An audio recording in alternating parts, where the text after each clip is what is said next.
ঠিক আছে, এবার হচ্ছে সবচেয়ে সেন্সিটিভ টপিক, সেটা হচ্ছে চাঁদাবাজি। এই চাঁদাবাজির আমরা আজকে বিভিন্ন নামে চাঁদাবাজি, একটা হচ্ছে সরাসরি চাঁদাবাজি যেটা ভয় দেখে আদায় করা হয়, আর একটা হচ্ছে বিভিন্ন নামে চাঁদাবাজি হয়। তার মধ্যে একটা কুখ্যাত নাম হচ্ছে জিপি, জিপি গাড়ির জিপি, শ্রমিকদের জিপি।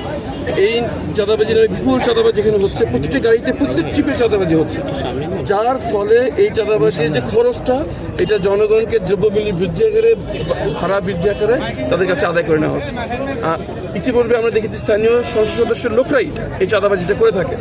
ইনশাআল্লাহ ঢাকা 14 আসনে আমি চাঁদা গ্রহণ করি না, আমার সঙ্গে যারা আছে তারা কেউ চাঁদা গ্রহণ করবে না।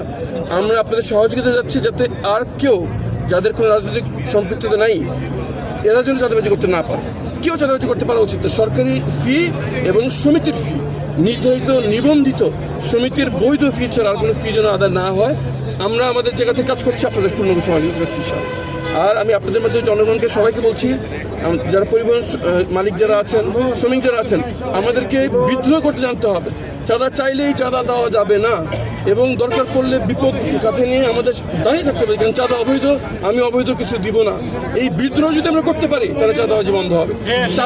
চাইলে যদি আমরা দিয়ে দেই তাহলে এটা কোনদিন বন্ধ হবে না। রাজনৈতিকভাবে এই চাঁদাবাজদের কোনো রাজনৈতিক শক্তি আজকে থেকে নাই। এখন জনগণকে এটা নিশ্চিত করতে হবে তারা যেন চাঁদা না আদায়, ইনশাআল্লাহ। আর আমরা সব মালিকদের কথা বলেছি তারা যেন অতিরিক্ত ভাড়া আদায় না করেন।